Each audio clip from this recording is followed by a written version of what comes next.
The Changing World Order. Summary. Unearned Wisdom. Ray Dalio's book, The Changing World Order, talks about how big countries and empires have grown strong and then fallen over time. He looks closely at history, money, and government to see patterns in how these big powers rise and fall. Dalio knows a lot about global markets and uses this knowledge to explain what's happening in the world today. He believes that knowing history's patterns helps us guess what will happen in the world in the future, especially with money and government. The book takes readers through history, showing what made these big powers successful and what made them fall apart. However, Dalio's way of thinking might be too simple. He focuses a lot on history repeating itself, which might make him miss out on new things happening today, like fast technology changes and how countries are all mixed up with each other. His ideas could make us think that what happened in the past will always happen again, ignoring new challenges and chances we have now.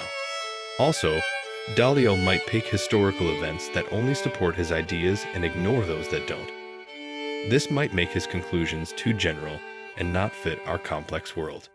Lastly, using Dalio's ideas in today's world might not be easy or always make sense.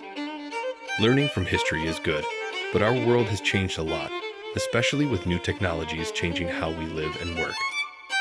Dalio's ideas are useful for understanding history, but they might not fully explain what's happening in our world today, where technology is really important.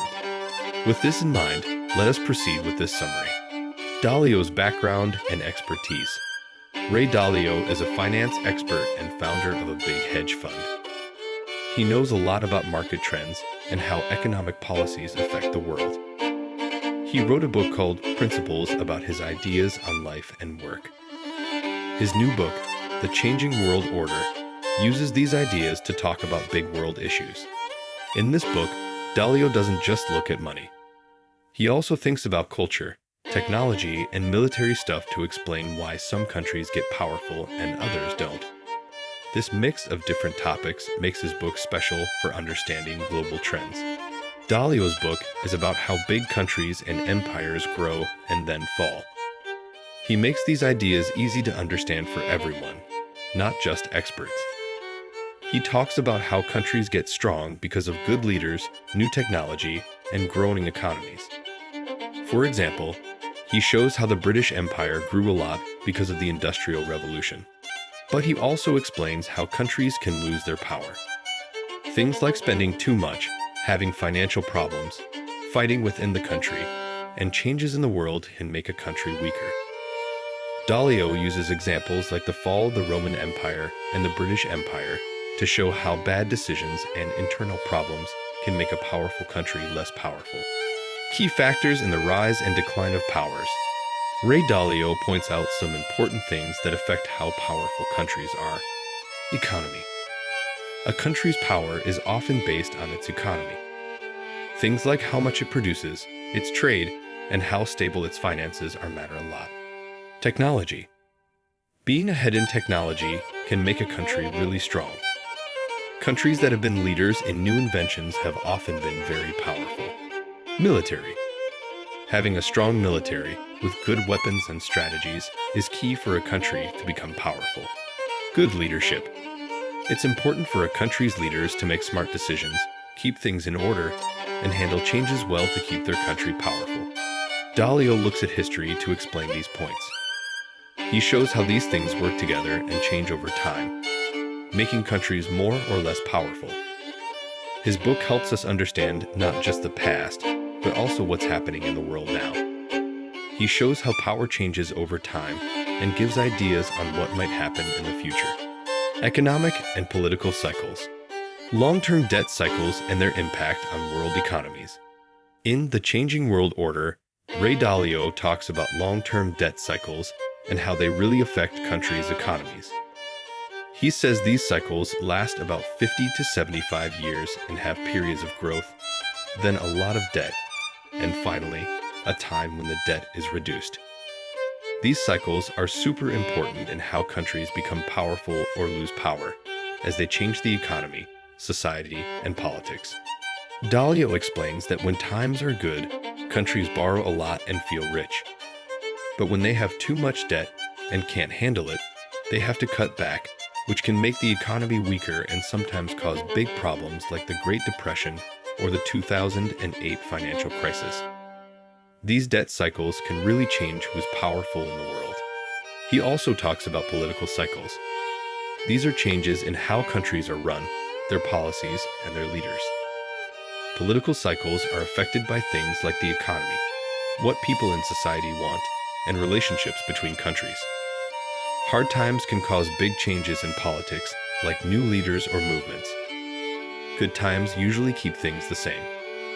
Dalio uses history to show how these political and economic cycles often happen together and affect a country's power. In his book, Dalio combines these ideas about economic and political cycles. He thinks it's important to understand these cycles to guess what might happen in the world in the future. His book helps us see how money and politics together can change a country's power. The concept of a changing world order.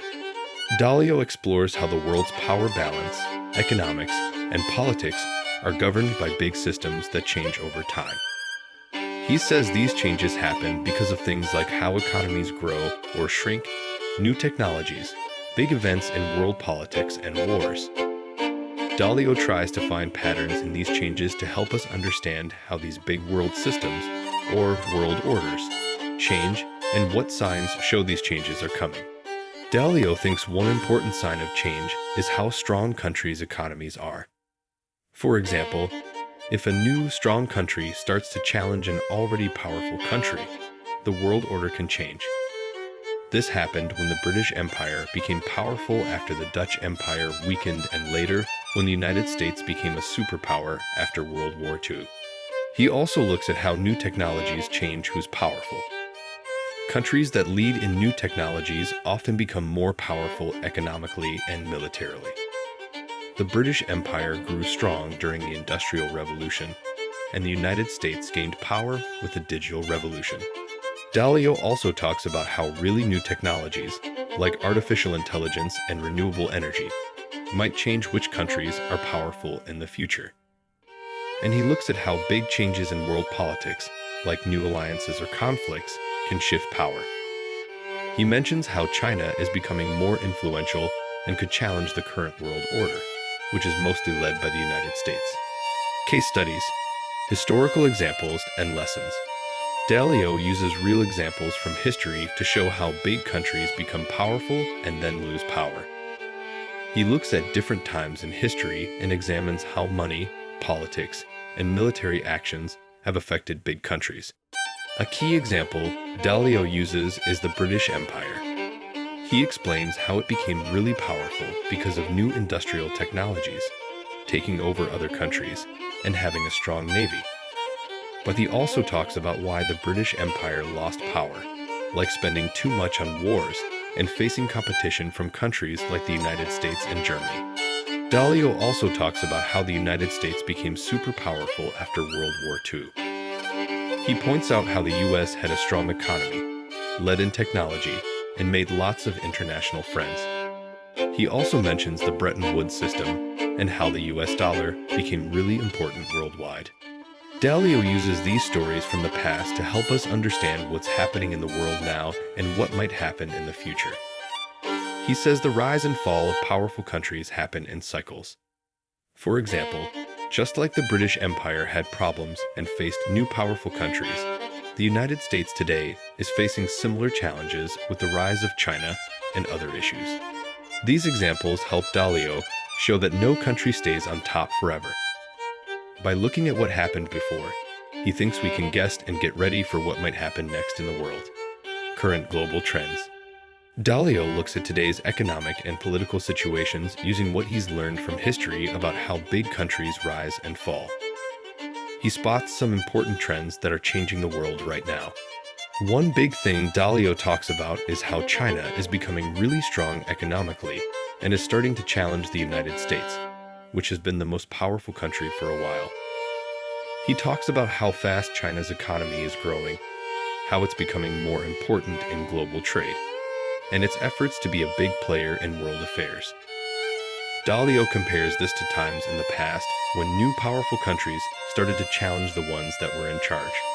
Dalio also points out that many big countries, including the US, have a lot of debt and financial problems.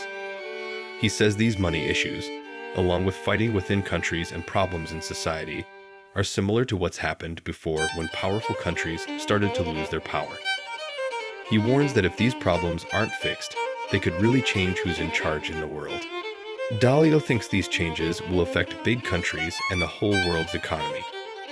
He says that the world is becoming a place where more countries have power, a multipolar world.